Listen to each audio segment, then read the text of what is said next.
I've been a big fan of the Resident Evil series since the release of the original RE4 on the GameCube all the way back in 2005. Since then, we've seen spin-offs, new characters, different gameplay approaches, remakes, and even mega goth mommy fetishists.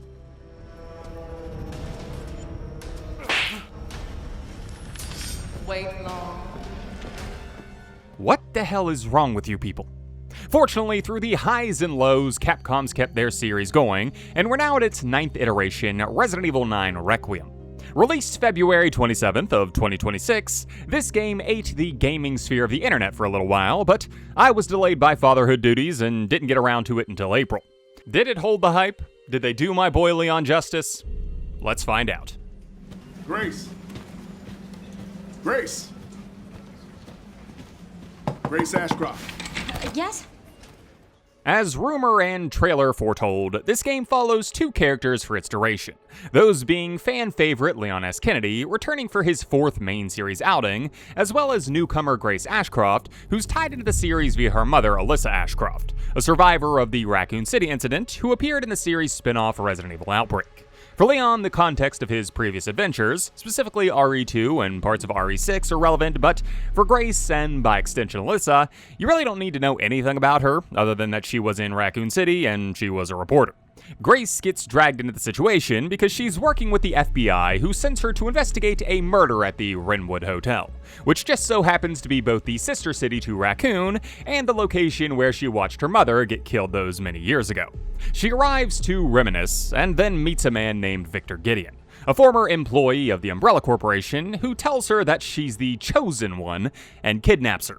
Leon, on the other hand, gets dragged in due to a mysterious virus that he's contracted and seems to be plaguing everyone who survived the Raccoon City incident. A form of long T virus, I suppose. It's already claimed a good few survivors, and he's teamed up with Sherry Birkin to basically go off on his own and find out how to not die here. This path intersecting with Grace and Victor as they exit the Wrenwood.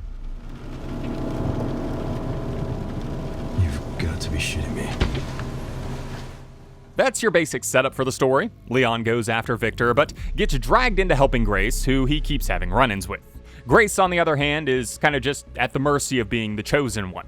We eventually find out what that means, which probably isn't what you think, because if you're familiar with the lore of Resident Evil, then this story is going to hit you like a bus. I am a Resident Evil nerd.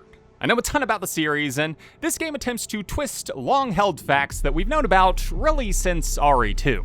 I'm not going to go over those for the sake of spoilers, but think about your basic fundamental knowledge you have for the series. It's wrong. RE9 attempts to flip the script and recontextualize the entire story, which is a little hard for me since I'm such a fanatic. It's interesting to think about, but I'm not convinced that it entirely works. However, outside of the greater world narrative, this may be the best and most emotional from a character perspective that we've ever seen.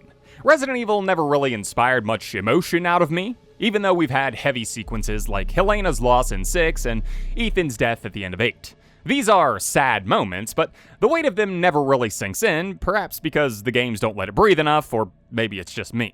However, in RE9, I finally felt something both for Leon and for Grace in different sections. Grace forges an attachment for a little girl named Emily during her trials, and the events they go through end up being quite harrowing. I'm Grace. What's your name? Emily? Emily. Leon, though, was even better to see him actually show some desperation for his perceived failures, especially as he goes back through Raccoon City, reliving old memories that we as the player can connect with since, we were also there. In terms of the heroes, they absolutely nailed it here. Grace can get a bit annoying with her constant stuttering, and she's always on the verge of a panic attack, but in the same token, kind of a traumatic experience, so it is what it is. Yet, while I thought the heroes got excellent development and interesting narratives, unfortunately the villains were much less memorable. We have the bigger threat in a man named Zeno, who's got a lot of Weskerisms and comes in about halfway through the campaign. I won't talk about him much, but I really don't like the way that he gets dealt with in the end. And then we've also got Victor Gideon. He's got a very strong introduction, choking out people left and right. He's talkative and confident, which isn't something that we really see in the series. I like him a lot, but then they squander him in the back half, and he gets sidelined to the greater narrative.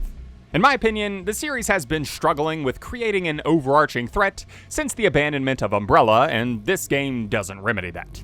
It semi-attempts it with the lore changes, but the threats are too shadowy and the leaders remain faceless. If you're coming into this game looking for answers, you'll get none that you'll think you'll get, and you'll get a lot of questions that you didn't even know were up in the air.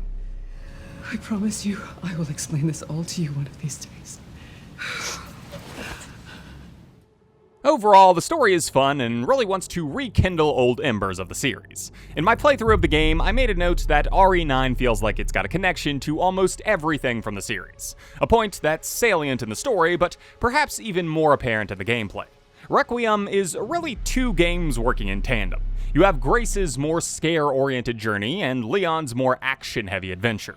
For Grace, they're harkening back to RE7 and RE8. The game suggesting first-person mode to you, you've got less equipment, and combat isn't always the most beneficial approach. Enemies such as the Shadow Ghost are beyond your combat capabilities, and you're expected to, in general, be a lot more passive in traversing the environments.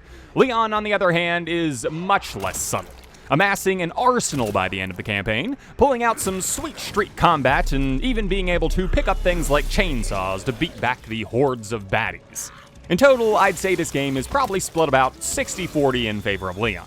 I feel like he gets a little more love than Grace, which is acceptable because Leon's the man, but in my opinion, his story does get a bit too action-heavy sometimes. For example, there's a motorcycle level where zombie dogs chase after you, and you pick them off with an Uzi. Sure, it's cool, but is it scary? I'm gonna have to say no. Sections like these wrap a bit too much on the door of RE5 and RE6, games that I enjoy, but I'd consider the lowest parts of the numbered series. However, these sections aren't that abundant, and my less than enthusiastic opinion about them is drowned out by all the awesome things that this game does. I'm so sorry.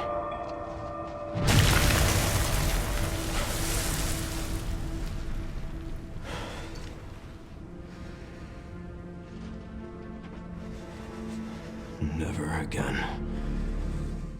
For me, Resident Evil 9 Requiem is not at all what I expected. I thought we'd be going to get a game focused on Chris taking his Hound Wolf squad and confronting the BSAA for their bioweapons application at the end of RE8, perhaps also somehow tying that in with the connections. Instead, the narrative went backwards to Umbrella in the most infamous event in the entire series, the Raccoon City incident. Gameplay elements trying to marry both the updated classics of RE2's over-the-shoulder gameplay with Resident Evil 7's first-person scarefest. This game was an attempt to put those two different gameplay identities together, and to me, I think it was successful. I'd probably give this game something like a solid B. I enjoy it, I'll replay it, I think the story has more memorable character moments than RE8, and I'm very happy for a return to third-person combat. However, there's a bit too much action for me, and they need to address the villains. The background elements are just so muddled, and by the end of it, the overarching threat hasn't even been truly established, much less addressed. We're 4 games removed from Wesker, and it feels like, in his wake, they've struggled to turn the page and establish the next overarching threat. But yeah, those are my thoughts. I'm sure we'll be getting some kind of story-related DLC in the not-too-distant future, speculation putting it at the end of the year, but we'll see.